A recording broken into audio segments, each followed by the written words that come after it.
Act of وار کہ مثلا پاکستان کے پاس اگر یہ کیپیبلٹی ہے کہ وہ ایک بڑی تعداد میں مقدار میں پانی روک سکتا ہے اور وہ بغیر اطلاع کے روک کے پانی چھوڑ دے تو اسے act of war. Act of war کیا ہوتا ہے؟ وار کا مطلب صرف یہ نہیں ہوتا کہ دو فوجی آپس میں لڑ رہے ہوں یا آپ صرف بندوقیں تانے کھڑے ہوں یا بم پھینک رہے ہوں. یہ بھی وار ہی ہے. کوئی بھی ٹیکٹک جس میں آپ کسی دوسرے ملک کی عام پاپولیشن کو، پراپرٹی کو آپ ڈیمیج کرتے ہیں تو وہ وار کا ایکٹ ہوتا ہے. تو یہ اس لیے بہت امپارٹنٹ ہے کہ اگر یہ اس پہ آتے ہیں، اس کا میں آپ کو بتاتا ہوں سب سے بڑا امپیکٹ کیا ہے کہ یہ کانفیڈنس بلڈنگ کا ایک پروسیس ہے کہ جب ایک دوسرے پہ دونوں ملک اعتماد کر سکیں. جو ٹرسٹ ڈیفیسٹ کا سب سے بڑا المیہ ٹریجڈی ہے between India and Pakistan in peace process, وہ یہی ہے کہ ان میں ٹرسٹ نہیں. جب آپ یہ ٹرسٹ کرتے ہیں کہ جی انڈیا جو ہے وہ پانی نہیں چھوڑے گا اور ہماری عام پاپولیشن اور عام لوگوں کو نہیں مارے گا، اور اس طرح انڈیا اگر یہ ٹرسٹ کرے کہ پاکستان نے جو انڈرٹیکنگز لی ہیں وہ کہیں پانی نہیں روکیں گے یا نہیں چھوڑیں گے، تو یہی وہ اسمال سٹیپس ہیں، بیبی سٹیپس آپ جن کو کہتے ہیں ٹوورڈ پیس. اور یہ لیے بغیر کوئی چارہ نہیں، کوئی ایسا جو ہے وہ میجیکل قسم کا سلوشن نہیں ہے انڈیا پاکستان کے درمیان کہ آپ ایک دم جی پھونک ماریں اور سب کچھ ٹھیک ہو جائے. اس میں یہ سٹیپ بائی سٹیپ چیزیں آپ ان پلیس کریں گے تو جتنے یہ تنازعات ہیں، یہ ٹینشن ہے، یہ اس طریقے سے کم ہوتی جائے گی. تو اس حساب سے یہ ایک بڑی بات ہے کہ ایٹ لیسٹ یہ واحد کوئی ایشو ہے جس پہ دونوں ملک بیٹھتے ہیں اور بات کرتے ہیں. آپ دوسرے ایشوز پہ دیکھتے ہیں کہ بات چیت ہی بند ہے، کمیونیکیشن کا کوئی چینل نہیں ہے، انلیس کہ ظاہر ہے آج کل یہ بات آپ نے بھی سنی ہوگی کہ جو بیک چینل ڈپلومیسی ہو رہی ہے اس کے بارے میں خبریں آ رہی ہیں، جو کہ نئی بات نہیں ہے. ڈیفینیٹلی ہر دور میں کسی نہ کسی شکل میں بیک چینل ڈپلومیسی ہوتی رہی ہے. اور جہاں پہ آپ نے بلینز آف ڈالرز لگا کے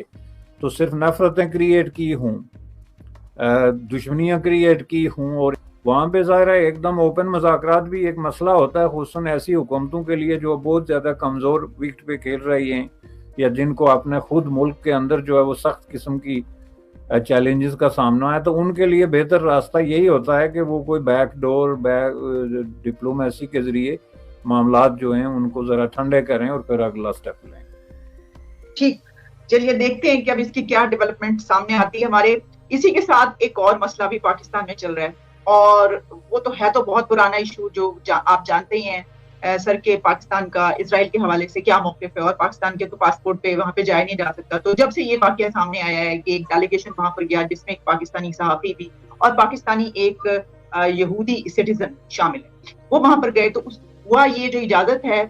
جو پاسپورٹ باقاعدہ ایشو کیا گیا اور وہ وہاں پر گئے جو کہ وہاں پر اپنی عبادت کرنے کے لیے جانا چاہتے تھے یہاں کے ایک سٹیزن. ان کو تو عمران خان کے دور میں یہ کہا گیا کہ جاری کیا گیا پاسپورٹ اور یہ مانا گیا، لیکن ان کے ساتھ ایک جرنلسٹ بھی گئے. تو اب یہ عمران خان صاحب نے اس ایشو کو ٹریس کر دیا اپنے، اور وہ سپیچ میں یہ کہا ہے انہوں نے کہ یہ جو ہے یہ حکومت یہ کرنا چاہتی ہے کہ اس کو کشمیر سے انہوں نے لنک کیا ہے کہ پہلے اس سے تعلقات بڑھائے، اس کے بعد جو کشمیری ہیں ان کے خون کا سودا اور اس طرح کی یہ سب باتیں کی گئی. تو آپ اس کو کیسے دیکھتے ہیں؟ اور دوسری طرف جو اسرائیل کے پریزیڈنٹ ہیں انہوں نے اس کے اوپر ایک ورلڈ اکنامک فورم میں ان سے جب سوال کیا گیا تو انہوں نے تو کہا کہ حیرت انگیز خوشی انہیں ہوئی ہے کہ وہ پاکستان کے ڈیلیگیشن سے ان کی ملاقات ہوئی. دیکھیں جی، یہ جو ہے نا یہ ایک ایسا سوال ہے جس پہ آپ میں سمجھتا ہوں کہ اوپن انویٹیشن آپ کو دینی چاہیے پوری نیشن کے سب انٹلیکچوئلز اور جو رائٹ تھنکنگ پیپل ہیں ان کو، کہ وہ اس پہ ذرا غور کریں کہ پاکستان آخر اس دنیا میں چاہتا کیا ہے. اگر عمران خان صاحب کی تھنکنگ کے حوالے سے سوچا جائے تو انڈیا آپ کا تو ڈکلیئر دشمن ہے، جو ہمیشہ اس طاق میں ہوتا ہے کہ جس وقت بھی آپ آنکھیں جو ہے بند کریں تو وہ آپ کو نگل لے. اس کے بعد اسرائیل آپ کا ازلی اور ابدی دشمن ہے، یعنی فلسطینیوں کا وہ اتنا دشمن نہیں ہے. یہ میں آپ کو بتا دوں، میں نے اس وقت تک کم از کم کوئی 20 کے قریب فلسطینی لوگ جو ہیں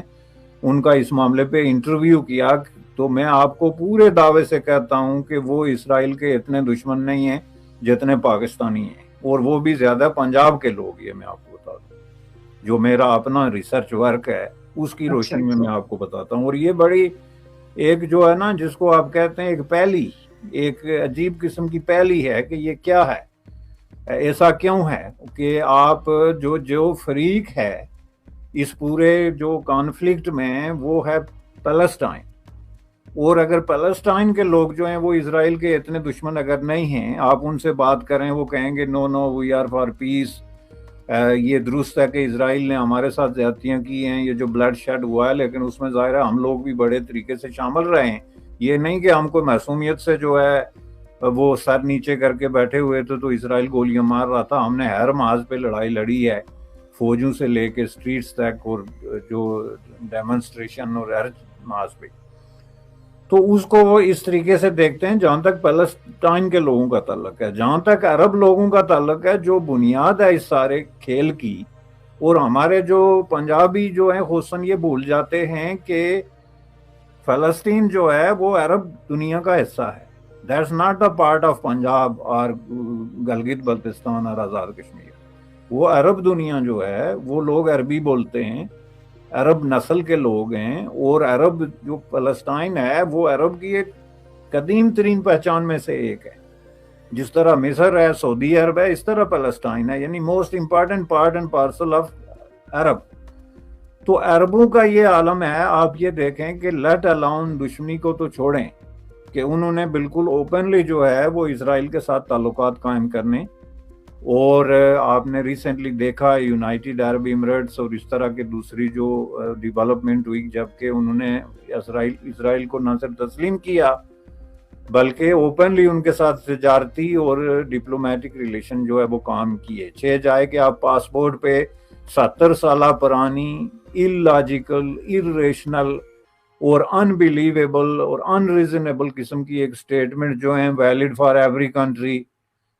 بٹ اسرائیل اور سم تھنگ لائک دس جو ہے وہ اس میں آپ